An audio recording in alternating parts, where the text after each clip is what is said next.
This is what Japan looked like 71 years ago when they gained their independence from the British colonial masters in 1952. Now, this is Japan today, a highly advanced social market economy, making it the third largest economy in the world and fourth largest by purchasing power parity, PPP. The country also has the highest life expectancy in the world. It was recorded in 2019 that there were about 2.31 million Japanese living over the age of 90 and about 71,000 living over 100. Totally mind-blowing. With these facts and with a thriving economy that most countries can only dream of, you would assume that it's one of the happiest countries on Earth. But sadly, behind the gleeful smiles, smart technologies, large corporations, and high-rise buildings, Japan hides a very dark secret. Before we continue, please click on the like and subscribe buttons. Now, let's begin. Number 1. The workaholic syndrome. If you think working 50, 60, or heck even 70 hours a week is the peak of absurdity, welcome to Japan, where it's just another day at the office for about 22% of the workforce. They're not kidding around. We're talking about people putting in 100 hours a week, sometimes working straight through Saturdays and even Sundays. I know, right? And yes, that includes overtime, weekends, and probably a few missed meals. So what's the secret sauce behind this workaholic extravaganza? Is it an unquenchable thirst for perfection, an ironclad sense of duty, or perhaps an adrenaline addiction? Our theory points to Japan's group-centric culture. There's this unwritten rule that says, team first, always. Admirable, right? Hence, the average Japanese worker barely dusts off 7 out of their 18 precious vacation days, and a fearless 17% don't take a break at all. Superman would be impressed. Now, let's dive into the realm of karoshi, a term that sounds like a martial arts move but is far from it. It literally means death by overwork. And we're talking about people pushing themselves to the brink. Take the case of a Japanese worker in 2013 who was found with her phone still in hand, having worked a jaw-dropping 159 hours of overtime with next to no rest days. And she's not alone. Joey Toknung met a similar fate at just 27 after clocking in a heroic 122 hours of overtime at a Japanese casting company. But here's the million-dollar question. It's like trying to juggle flaming torches while riding a unicycle on a tightrope over a pit of sharks. Okay, maybe not that extreme, but you get the picture. Japan knows it's got a problem, and they're making strides to change it. They're setting overtime limits and advocating for a better work-life balance. It's a challenge, but one that Japan is bravely facing head-on. Number 2. High suicide rates. By now, you've probably noticed that Japan isn't exactly topping the charts for the happiest country on Earth award. In fact, their work-life balance can sometimes make you wonder if they have a secret formula for adding more hours to a day. According to the World Population Review, in 2019, Japan saw 15.3 suicides per 100,000 people. Reports even claim that suicide has outpaced other causes of death in Japan, especially among men between 20 and 44 and women between 15 and 34. In 2020, Japan's National Police Agency reported that more Japanese died from suicide in October alone than COVID managed in the entire year and up to date. Now, that's a statistic that deserves a raised eyebrow, don't you think? But hey, let's not turn this into a total sob fest. There's been genuine efforts to tackle this crisis. The government's put policies in place to raise mental health awareness, and there's an array of hotlines and support networks available. Yet, changing a culture is like turning a cruise ship around. It takes time and a hell of a lot of effort. It's about shifting mindsets and creating a safety net for those who are treading water. Studies have actually shown that countries with strong social support systems tend to have lower suicide rates. Number 3. The Yakuza underworld. Did you know that the Yakuza is estimated to have around 28,000 active members as reported by the National Police Agency in 2020? That's a wild drop from the over 70,000 in 2010.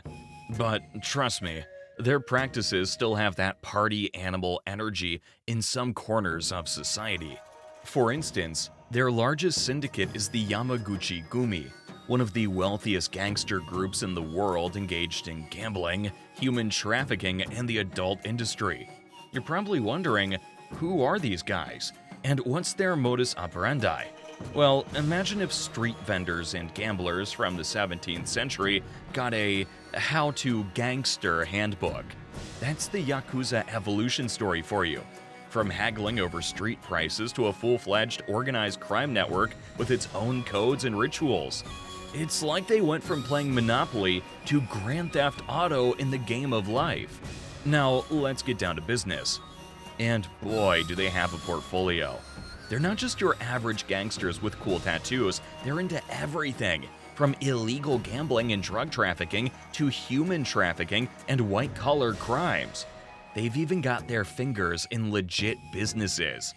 Construction companies, bars, real estate, you name it, they've got a stake in it. Can you imagine running a business and finding yourself competing with Yakuza members? It's like trying to win a race with a sack of potatoes strapped to your back. The odds? Well, they're about as balanced as a cat on a unicycle. Number 4. The Hikiko Mori Enigma. In Japan, the word Hikiko Mori is used to describe a social phenomenon that's plagued its citizens for many, many decades.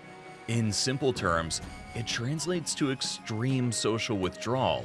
In such cases, a person withdraws entirely from society and excludes himself to the four walls of their home for months and, in worst cases, years. It's like pressing pause on life and then tossing the remote control out the window. Now, that's some serious Netflix binge dedication. A survey by the Cabinet Office dropped a bombshell. Approximately 1.46 million working-age people in Japan are living with hikikomori. Not tens, not hundreds, not thousands, but over a million. Now, let this sink in. That's about 1.2% of the population of Japan.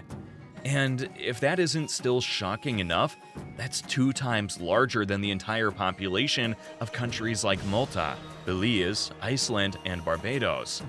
It's also 43 times larger than smaller countries like San Marino, Palau, and Vatican City. Now put those figures into perspective, and you would be greatly alarmed. Let me hit you with another one. It's estimated that about 70% of hikikomori in Japan are men, around the ages of 15 and 39. So we're talking about young adults in their prime years of education and career building. But the real question here is, what's driving them to this extreme form of social isolation? Well, studies suggest that it's not just one thing. It's a blend of the extreme pressure of Japanese society, academic stress, extreme work culture, and sometimes underlying mental health issues, which are often a result of the unhealthy work system.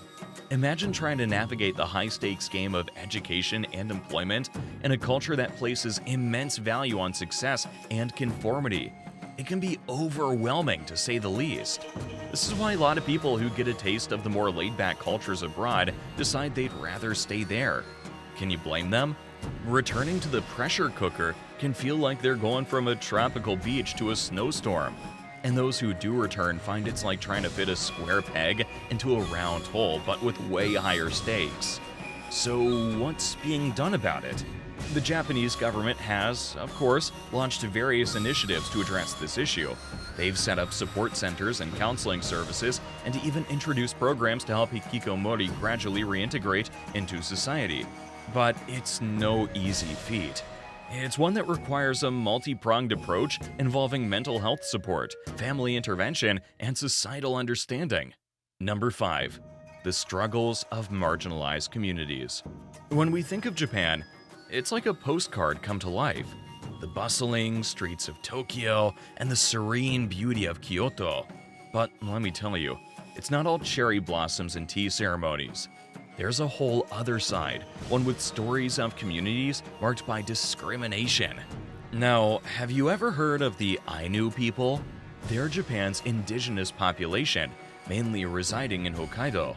They have their own distinct language and culture, but their rights and recognition have been historically overlooked, or you could say forgotten.